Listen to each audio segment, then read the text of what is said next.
Look around you. Everything you can see, the people, the walls, the colors, the sounds. It feels as though you are experiencing reality exactly as it is. But what if that has never been true? What if, at this very moment, you are ignoring almost everything around you? Not because you're distracted, not because you are tired, but because your brain has decided that most of reality is simply not worth seeing. Think about it. Thousands of sounds are reaching your ears right now.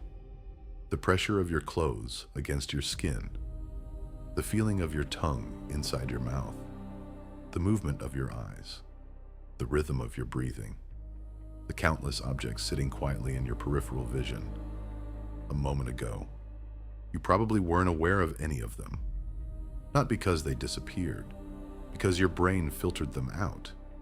Every second, your senses receive an overwhelming amount of information, far more than your conscious mind could ever process.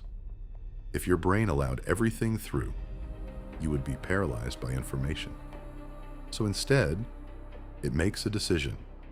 It chooses what deserves your attention and what doesn't.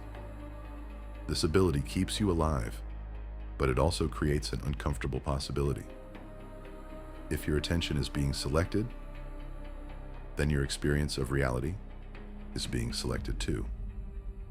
You do not see everything that exists.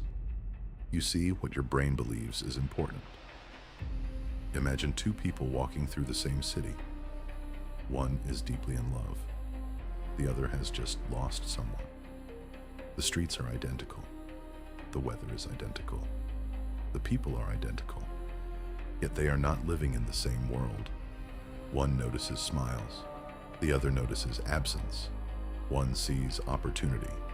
The other sees reminders of pain. The city has not changed. Attention has. Perhaps reality is less like a photograph and more like a spotlight, a tiny beam of light moving across an unimaginably large stage. Everything outside the beam still exists. You simply never experience it. Now ask yourself something. Who is holding the spotlight? Is it really you? Or has something else been aiming it all along? Your emotions, your fears, your memories, your beliefs, the algorithms on your phone, the stories you keep telling yourself. Perhaps the most powerful force shaping your life is not reality itself, but where your attention goes. And if that is true, then one question becomes impossible to ignore. Are you living inside reality, or inside whatever your attention allows you to see? Imagine trying to read every word in a library at the exact same moment. Every page, every sentence, every letter. It would be impossible. Not because your eyes couldn't see the pages, but because your mind couldn't organize that much information. Your brain faces the same problem every second of your life. The world contains vastly more information than any conscious mind could ever process.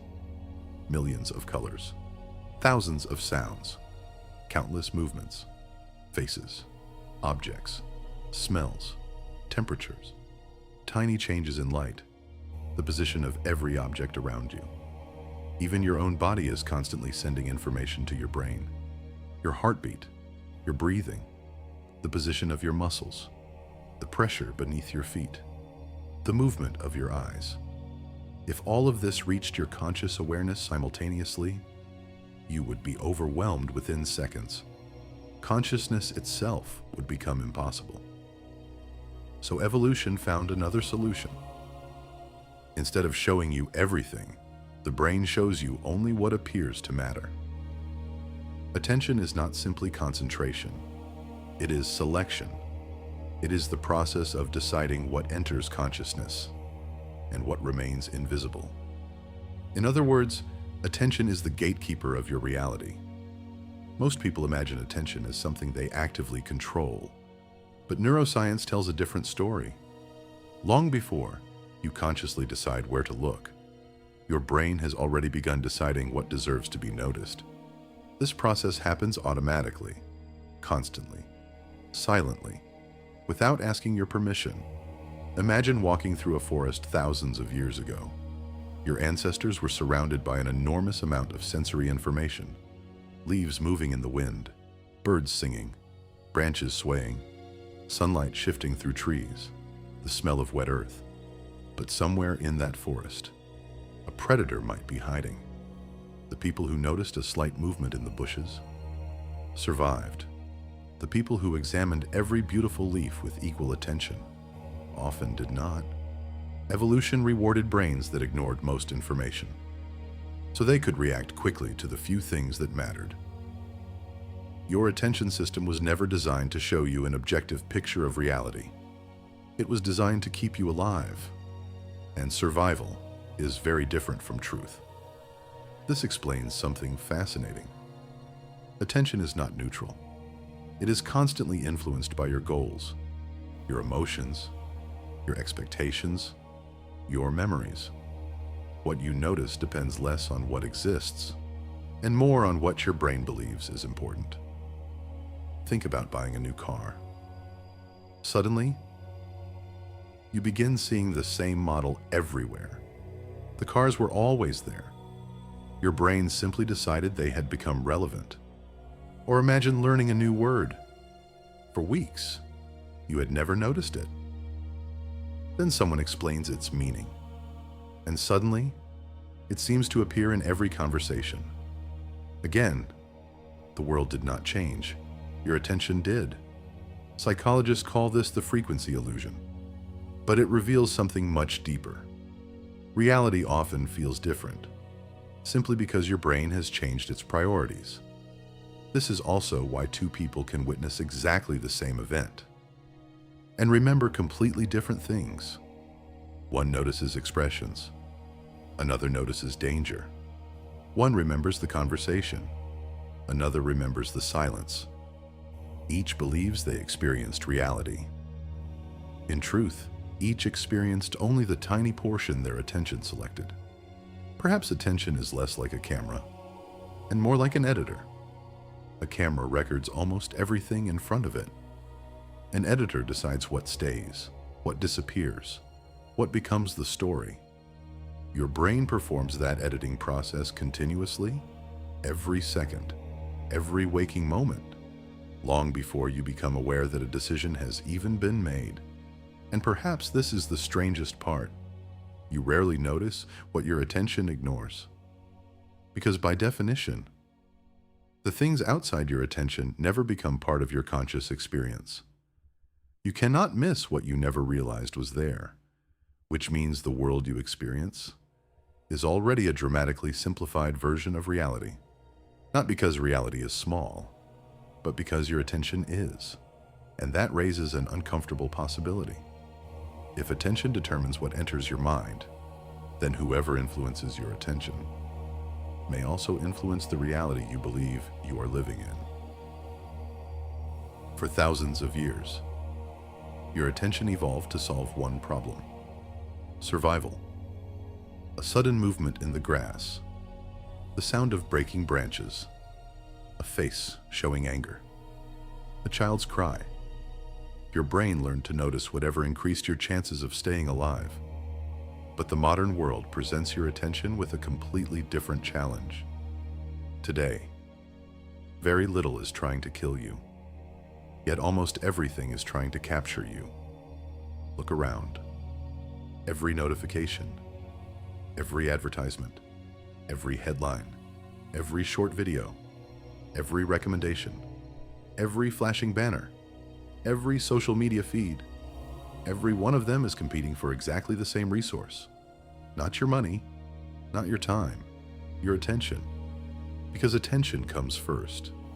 Once someone controls what you pay attention to, they begin influencing what you think about, what you remember, what you fear, what you desire, and eventually, what you believe is true.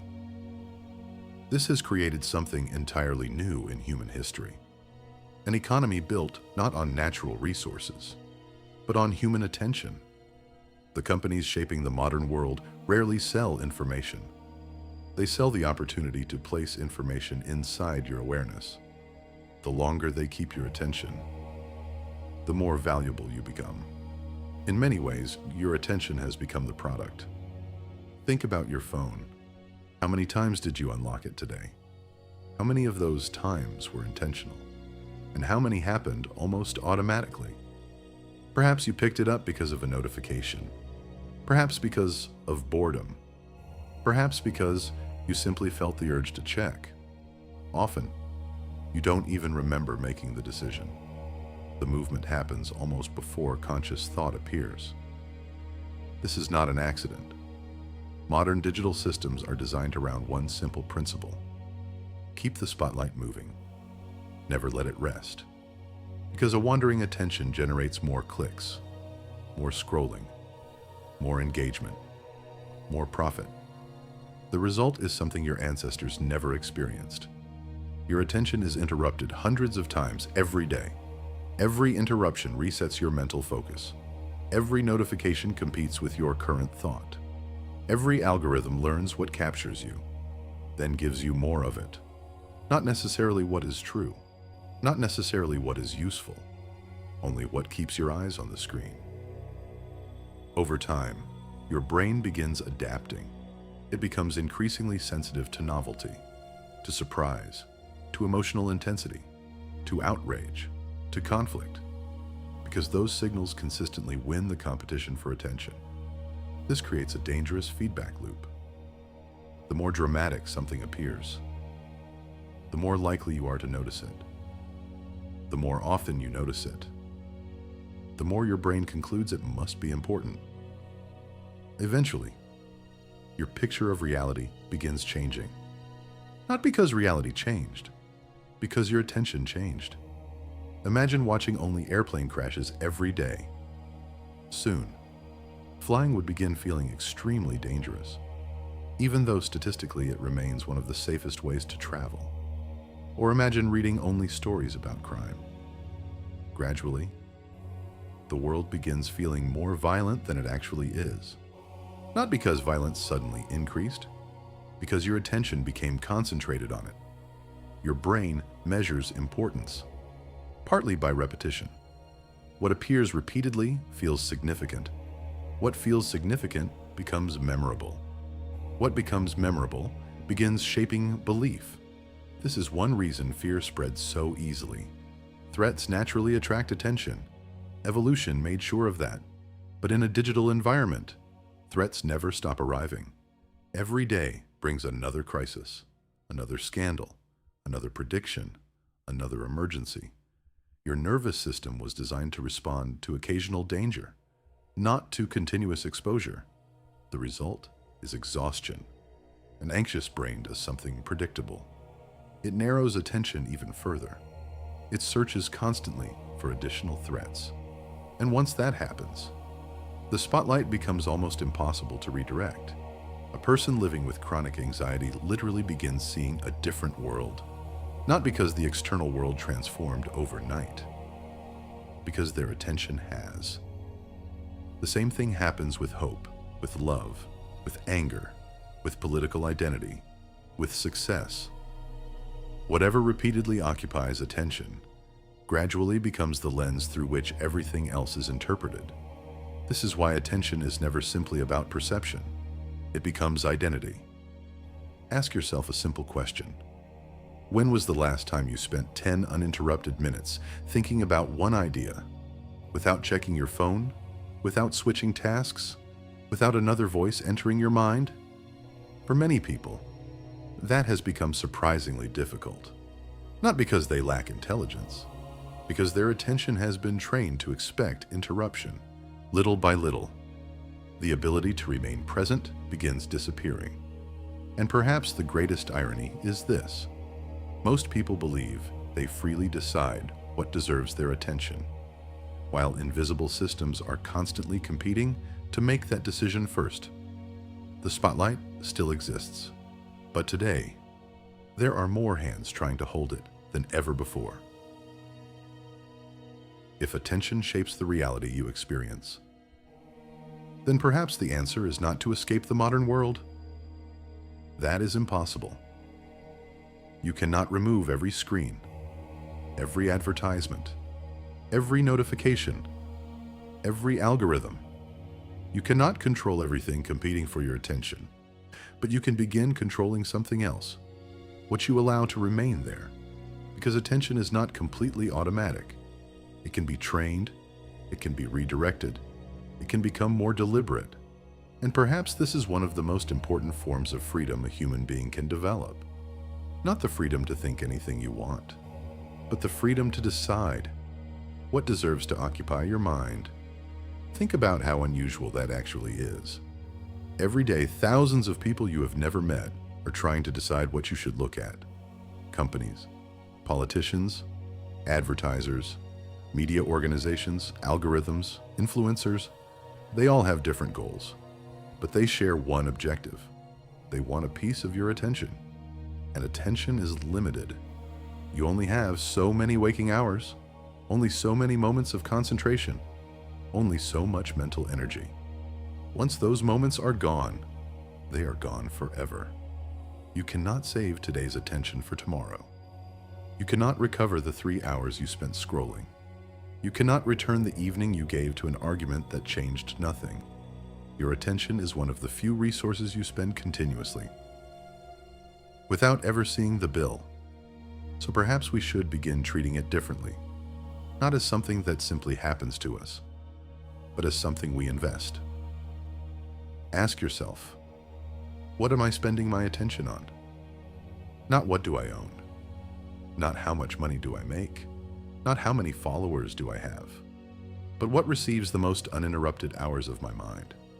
Because that answer may tell you more about your life than almost anything else.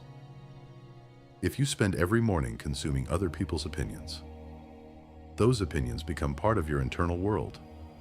If you spend every evening watching conflict, conflict begins to feel normal. If you constantly expose yourself to fear, your brain begins treating the world as dangerous. But the opposite is also true. Attention can be directed toward things that expand your world. Learning, conversation, nature, creation, curiosity, people you love, problems worth solving, ideas worth exploring. The important distinction is not whether technology exists. It is whether technology decides what happens inside your mind. Imagine opening your phone and choosing exactly what you intended to do, not following a notification, not reacting to a recommendation, not falling into an endless stream. You enter, you do one thing, and you leave. That sounds almost insignificant, but psychologically, it represents something enormous. You have taken the spotlight back. This does not mean ignoring the world. It means becoming aware of the mechanism. When something suddenly makes you angry, pause. Ask why. When a headline creates fear, ask what it is trying to make you notice. When an algorithm repeatedly shows you the same kind of content, ask what it is teaching your brain to consider important. You don't have to reject everything. You simply have to notice the selection process. Because awareness creates distance, and distance creates choice. The moment you realize that something is competing for your attention, you are no longer completely inside its influence. You can observe it. And once you can observe it, you can decide whether to continue. This is why boredom may be more important than we think. Modern technology has made boredom increasingly difficult to experience. The moment nothing happens, we reach for a screen. The moment a conversation becomes uncomfortable, we check our phones. The moment our thoughts become quiet, we fill the silence. But silence is where attention begins to reveal itself. When there is nothing demanding your attention, you discover where your mind goes by itself. And sometimes, that is uncomfortable. Because underneath the endless stimulation, there may be thoughts you have been avoiding, questions you have been postponing, feelings you have been distracting yourself from. But this is also where something valuable begins. You start noticing your own mind, not the version of yourself produced by notifications, not the version shaped by algorithms, not the version constructed from other people's expectations, but the person who exists when nothing is demanding your attention. Perhaps that is why solitude can feel so powerful. There is no algorithm deciding what comes next. No infinite feed.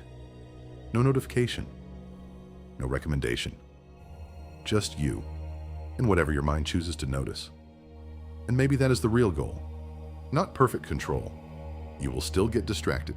You will still lose hours. You will still become angry at things that do not matter. You will still fall into old patterns. The brain was designed to seek novelty. The modern world is exceptionally good at providing it. So the goal is not to win every battle. The goal is to become aware that there is a battle. Because once you notice the competition for your attention, something changes. The spotlight becomes visible. And when you can see where the spotlight is pointing, you can begin moving it towards something you chose, something meaningful, something real, something that exists beyond the endless stream of things demanding to be noticed. Perhaps the future of human freedom will not depend only on what we are allowed to say or where we are allowed to go. Perhaps it will depend on something much quieter. Who controls what we notice, and ultimately, who controls where we place our attention? Because your attention becomes your experience. Your experience becomes your memories. Your memories influence your beliefs. Your beliefs influence your decisions. And your decisions become your life. So if there is one thing worth protecting, perhaps it is not your time. Perhaps it is the mind that decides where your time goes. Your attention. Look around you again. The same world is still there. The same buildings. The same people. The same sounds. The same endless stream of information moving around you. Nothing has changed. And yet, perhaps you have. Because now you know something you didn't know before. You are not experiencing everything that exists. You are experiencing what your attention allows into your mind. Every moment, your brain is choosing. This sound, not that one. This face, not that one. This thought, not the thousands of others passing silently through your mind. This story, not another. And most of the time, you never notice the choice. You simply call the result reality. But perhaps reality, as you experience it, is something more fragile, something continuously edited, continuously filtered, continuously reconstructed. The world outside you may be unimaginably large, but the world inside your awareness is small, a narrow beam of light moving through an infinite darkness. And wherever that light goes, your experience follows. If you spend years looking for threats, the world becomes threatening. If you spend years looking for reasons to be angry, the world becomes infuriating. If you spend years looking for beauty, you begin finding it in places you once ignored. The world may remain the same, but your reality changes. Because attention is not merely what you look at, it is what you repeatedly teach your brain to consider important. And this is where the question becomes personal. Not, what is happening in the world, but what am I allowing into my world? What receives your first thoughts in the morning? What occupies your mind before you fall asleep? What makes you angry? What makes you afraid? What makes you curious? What do you repeatedly return to, even when you tell yourself you don't care? Because those things are not simply passing through your attention. They are shaping you. Your attention becomes your experience. Your experience becomes your memories. Your memories become part of your identity. And slowly, without noticing, the things you repeatedly watch become the world you believe exists. So perhaps the most important question of the modern age isn't, what should I believe? Maybe it begins one step earlier. What should I pay attention to? Because before an idea becomes a belief, it has to enter your mind. Before something enters your mind, you have to notice it. And before you notice it, something has to point the spotlight toward it. For thousands of years, Humans fought to control land, then resources, then information. Now, we are fighting over something far more intimate, your attention. And perhaps the greatest freedom you can have is simply noticing when someone is trying to take it. The spotlight will always move. You will still get distracted. You will still be manipulated. You will still lose yourself inside the endless stream from time to time. That is part of being human. The goal was never to control everything. The goal is to remember that you can sometimes reach for the light and move it away from what is screaming, toward what is meaningful, away from what is merely urgent, toward what is important, away from what everyone else is watching, toward what you actually want to see. Because your life is not only made from the things that happen to you, it is also made from the things you repeatedly notice. And one day, when you look back at your life, you may realize something strange. You didn't experience everything. You experienced what you gave your attention to, the people you noticed, the questions you followed, the moments you stayed present for, the things you decided were worth seeing. That was your life. So look around you one last time. There is more happening than you can see, more sounds than you can hear, more details than you can notice, more possibilities than your mind can hold. The world is enormous. Your attention is not. And perhaps that is not a limitation to escape. Perhaps it is a choice to become conscious of, because somewhere inside that tiny beam of light, you are living your life. So the question is no longer, what is reality? The question is, where will you point the spotlight?